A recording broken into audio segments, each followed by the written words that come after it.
Thank you for joining us today on Pack 14 with Prepare Wicomico to share information about emergency preparedness here in Wicomico County. We're joined today by David Shipley, our Emergency Services Director, and our topic today, we're going to talk about all hazard preparedness here in Wicomico County. David, thank you for taking time out of your busy schedule to join us here today. I'm very happy to be here. So let's explain to people what we mean by all hazards. All hazard preparedness means that the community needs to be prepared to deal with any man-made, natural, or extraordinary event if it happens. And in the event of disaster, we want the communities to be ready, be self-sufficient. That's correct. When we mean communities, we're talking about actual communities, family, friends. They all need to be ready to react, and one of the best ways they can do that is to be prepared, and that's what we're here to talk about today.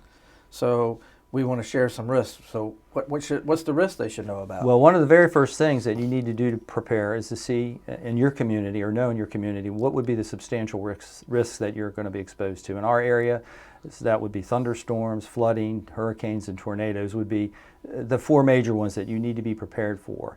And if one of those, if you're impacted by one of those, you need to be self-sufficient. You need to be able to be on your own for that time of 72 hours that we talk about, that 3 days if possible, while the first responders are out serving the people who really need the critical help. Right, so we're coming into our springtime, so our critical things would be those thunderstorms. Right, thunderstorms, and now we are preparing for the hurricane season. And one of the most important things that you can do is have your emergency supply kit that we've talked about on this show on many occasions. That emergency supply kit, even though people associated with hurricanes, is a 24/7, 365-day-a-year kit, okay? The kit consists of non-perishable food for 3 days for every member of your family. Don't forget your pets, okay? And you should have a first aid kit, you should have flashlights, and one of the most important other items in that would be your NOAA weather radio, and we'll talk further about that. Yep. And not only preparing you, but preparing your pets. Right. You do not want to forget the food and water for your pets. Yep. So talked a little bit about hurricanes. We got springtime coming with thunderstorms. Let's talk a little bit about flooding. What if we have flooding in an area from heavy rainfall? Well, you do not want to challenge flooding. You do not want to challenge water. You've heard the saying, turn around, don't drown.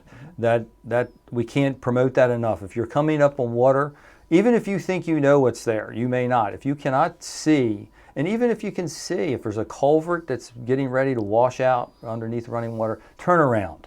Don't test it. It's not worth it. And don't be one of the people that thinks they can walk through it either. With a stick in hand trying to get through water. The same dangers are there. I believe it's about 12 inches of moving water will move a car. So you can see what trying to walk through something like that, through heavily running water would be. You'd knock you down. Right. So those are all good things. And again, we're coming into spring. You mentioned tornadoes. Now in the county, we have a special citizens alert warning system for tornadoes. That's correct.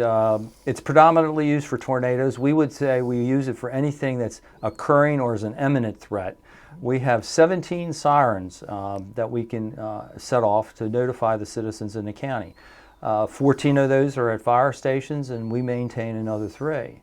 What would happen if there was an imminent threat or something occurring that we wanted to notify you of? We would set those sirens off. What's important to note is we can set them off in the whole county, or we can set it off in the area of the county that would be affected by it. The other thing I want to advise is anytime there's a need to use those sirens, time is very critical, and we have empowered our people that work in our 911 center, the bosses that work there, that when that happens, they go ahead and they exercise their discretion and they set those sirens off, and then they would notify me or the senior staff. I think that's very important to note that they've been empowered to do that.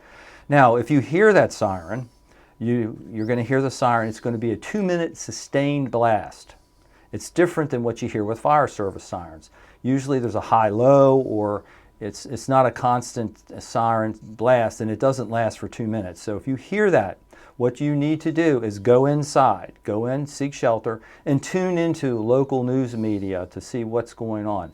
We're asking to not call 911 and clog those lines. Go in, try to find out what's going on through your news media. Now, we test those sirens the first Monday of every month at 6:30 p.m. and it only goes off for 10 seconds. What we're doing is we set them off. The fire companies say they hear them. We're just making sure that they work. Yep. And we're going to take this opportunity to cut away for a second, and we're going to let you hear what that siren would sound like.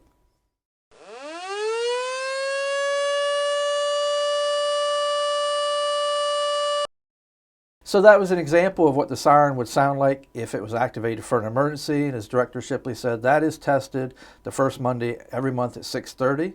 So we encourage you to listen for that. It'll give you a slight sample of what it sounds like. And most importantly, what we're going to talk about next is where you can hear that. Because we know with 17 sirens that every inch of the county is not going to hear that siren.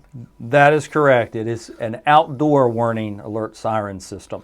Can't say that if you're close to it you can hear it inside your home, but it is. It's only one tool for us to notify the public of an imminent threat or something. So it does not cover the whole county. That is correct. So again, that test is important. That would give those residents an opportunity to see if they could hear it inside with the window closed, maybe next month with the window open, next month be outside. Absolutely, and it's a time to also familiarize your children with, they could be outside playing, and if they hear that, it's going to be, people will notice it. If they can hear the fire department sirens, they're going to notice there's a difference. We get those calls all the time that, what was that? Okay, but I do think educating the kids about what it sounds like is very important too. Yep, so that's a great tool. So we have another tool in our toolbox at Emergency Services. We can use our communicator system and call out to our residents. That's correct. It is a citizen warning alert system that we use, but it uses phones. The unfortunate thing is it doesn't have the addresses associated with cell phones. If you have a landline, you do not need to do anything. We can identify the whole county or certain parts of the county where we can push out the emergency alert. Okay. Now, if you want to receive that via your cell phone, unfortunately, they do not keep those records. You're going to have to register. And you can go to our website, which is www.wicomicocounty.org/ES. You can go to that site, and that's my department's website, and in the top left-hand corner, there's a registration portal. So you will need to go ahead and exercise your initiative to go ahead and register to receive that. Now, again, we can do that, like I said, the whole county or specific counties. We already have some modeling done for hurricane flood inundation that's already programmed in that people that live in certain areas will get that call. It wouldn't be the whole county. It would only be what's going to be affected. Yep, so that's a great tool to remind everybody to use. And we talked earlier, so we want to, again, refresh people on the importance of the NOAA National Weather Service radio. We talk about that on every episode that we do this show, and I can't stress it enough. That is a very low-cost investment in your family's safety.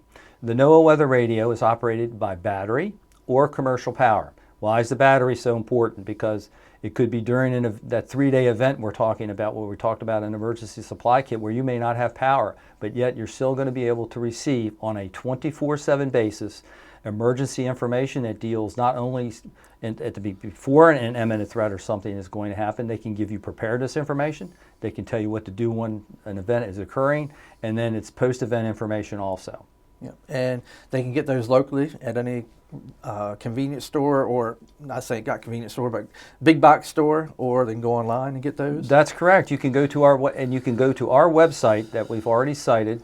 It can be you can program it to receive only those emergency alerts that affect Wicomico County. And I would say go there to the website. And while you're there at the website, please take advantage of all those other emergency preparedness topics that you're going to find. Yep, so that's great information as we come into the spring season for a lot of events that could happen here in Wicomico County. So thanks for taking the time out of your schedule to join us today. Yes, and I'd like to make one other point. If you go to our website, you will find on the right-hand side quick links that will turn the website to either Espanol Spanish or Haitian Creole. So if you can direct someone to that website that may speak those languages, and you can help them select those links, they can get a lot of emergency preparedness information themselves. That's great information. And if the viewers are watching and they belong to a church group or a civic organization, we're available to go out and talk to them. Yes, I will make this statement. I will go anywhere to and speak to just one person or 200 people about emergency preparedness. Anyone in my office will do that. And if you go to that website, there is a phone number where we have a speakers bureau. Please go to that to the website. It's on the left-hand side of the website. It's a quick link. It'll give you the information about how to make arrangements for someone to come out. So, thanks, David, for taking the time to join us. Thank you. So, on Prepare Wicomico here, our spring episode about all hazards preparedness. Again, the key topics. That NOAA weather radio is so important. As Director Shipley said, we talk about that on every show. Encourage you to get out. Readily available online, readily available at all of your home stores, your large big box stores. So very important to get that. So thank you for joining us here on Pack 14 in this episode of Prepare Wicomico.